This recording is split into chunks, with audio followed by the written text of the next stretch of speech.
Yo guys, Gluten-Free EDC here. I am Brian, your gluten-sensitive representative. Got a really interesting knife here today. So you can see got switchblades, Tuch Knives, logos everywhere. Their logo is so cool. Father-son business. So a little bit about Tuch Knives. It started with William Tuch, and I believe that's how you pronounce his name. So he learned under Butch Valentine, Tim Herman, like big names in, I believe, the automatic knife world specifically, but just in general too. And he has practiced knife making for over 20 years.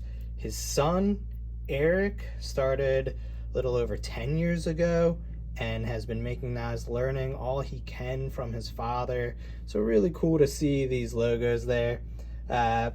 And then Eric actually has taken over for about a year now, I believe. So they're making knives by hand, just doing crazy work. The inlays that Eric has been doing, my goodness, on Instagram, Tuch Knives, jeez. There are some crazy inlays that this dude is doing by hand, like no assistance whatsoever, like literally just all by hand. It's next level stuff. Now, the Klick, so let's get some stats out of the way before I dive on in. The Klick is a production knife by, I believe, Riot Knives, and this knife is a $404 titanium knife with something super, super unique. So we'll dive on in. First off, you got a stone-washed titanium handle. Really cool looking. Same with the back spacer, a 3D milled titanium clip, all on the same finish, stainless steel hardware for the pivot and the screws. You can see their logo laser etched, I believe, into there. Really neat to see. Now, pocket clip, just off the bat, when I looked at this, I was like, ooh, that's a pretty rough point to come to. It's going to be rough in and out of pocket. I put this one in and out of pocket. That is the case. So I think, you know, that is, I think, a miss a little bit. It's a minor miss, right? Like, I don't think that's like a huge issue. Not something I personally would like to see. The rest of the clip is fantastic, though. It's a really beautiful flowing line. Really cool, fairly deep carry. I mean, any deeper, that would be ridiculous. So I think that's perfectly done in that regard. So yeah, pocket clip, pretty cool. Titanium, so got some give, some flex to it. Beautiful knife overall. Now, onto the actual blade. So it's got a hole in here. This blade is a belt satin magna cut. Really decent D10 on there, probably on the lighter side, I would say. But yeah, belt satin, magna cut, pretty neat. Nothing crazy going on.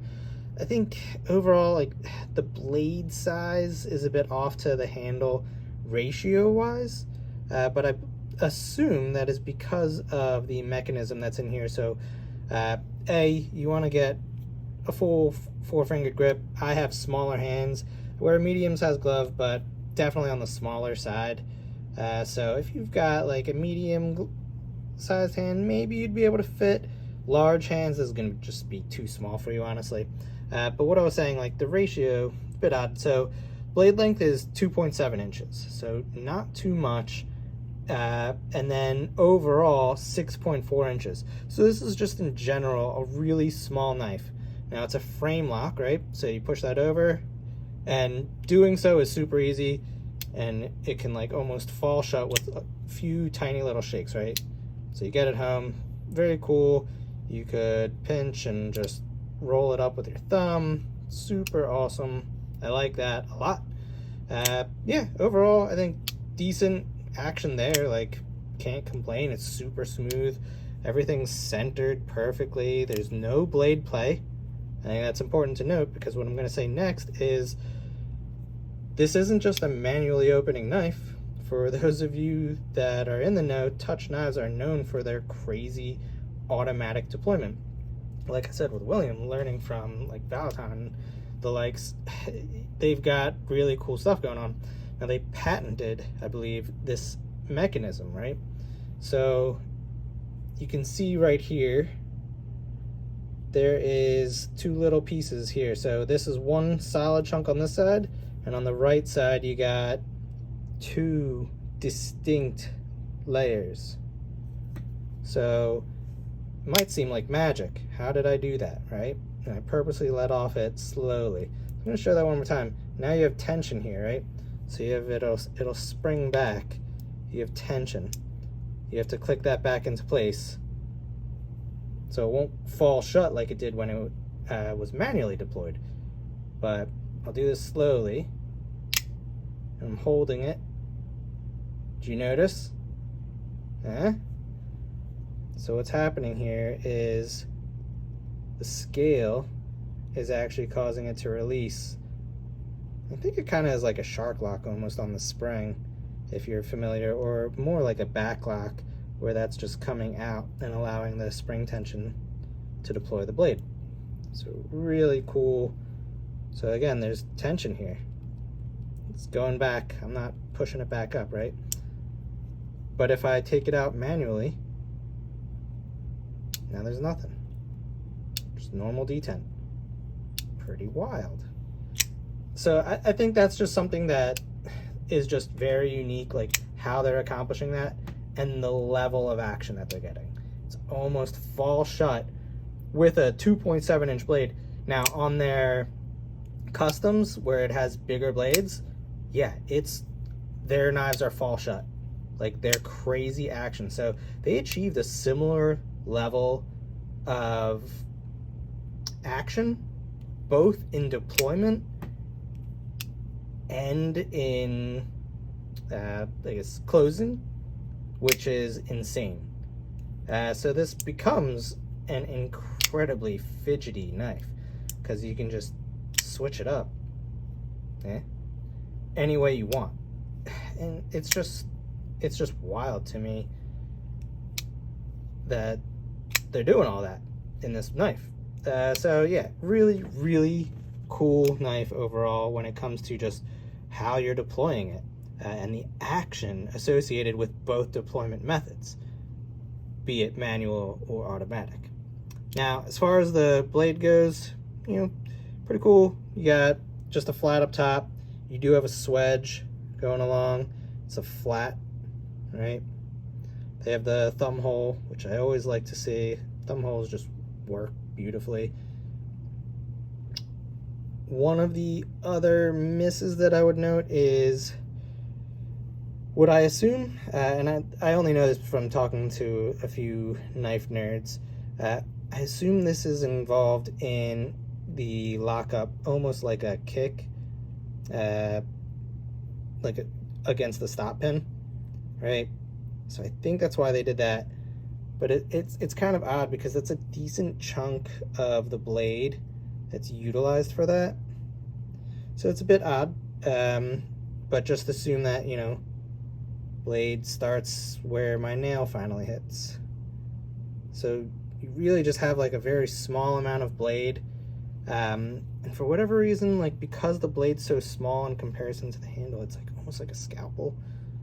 Like it gives me that kind of vibe, but still awesome. I think that was very intentional in the way that they did that, likely because of all the mechanism going on in there. So yeah, would I have liked to see more blade? Absolutely. It's a 2.7-inch blade. Like I'd like to see more, especially when you have almost and a half-inch blade, so 6.4-inch handle rather. I'd like to see a little more blade, but yeah, still fantastic.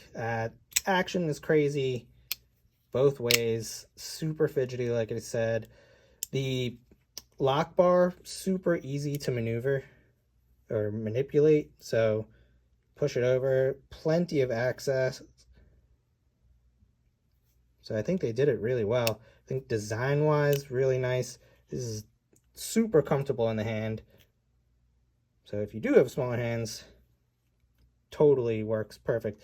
Their customs are the same way. They like melt in your hand. Just a phenomenal design. Locks you in right up front. And then the rest just fills. It's got the swell down, swells out here. it just fills the palm, you know, for a small knife, enough. So yeah, really cool knife. Would I recommend this knife? I think for 400 bucks, what was it, 404 on their website? I'm not too certain. It's not quite my style. However, if you like small knives and fidgety knives, man, oh man, this is going to be hard to beat, guys. The fact that it can do automatic and manual, so cool. And it's like a hidden automatic. Like, it's not going to be known to everyone that you're doing that. Like, if I just don't hold that, like, you don't even know how I did it almost, you know, to the uninitiated at least. Really, really cool. And I just noticed something. It's just a screw, it looks like. Yeah, really cool knife, guys. I think, you know, price-wise, a little bit on the high side for sure. But I don't know how that mechanism works with, you know, pricing and all. So, you know, it could be on. I think if I were to buy a $400 knife, yeah, like probably something else, but I'm not typically into automatics. So you got to take that with this review overall. Is I'm pretty biased against automatic. If I'm going to get an automatic, man, oh man, I think I would want Tuch Knives, but I'm just not crazy about automatics. I have been fidgeting with this one a ton though. It like makes me want an automatic knife. If I can also do that. So really cool knife, guys. I hope you have enjoyed.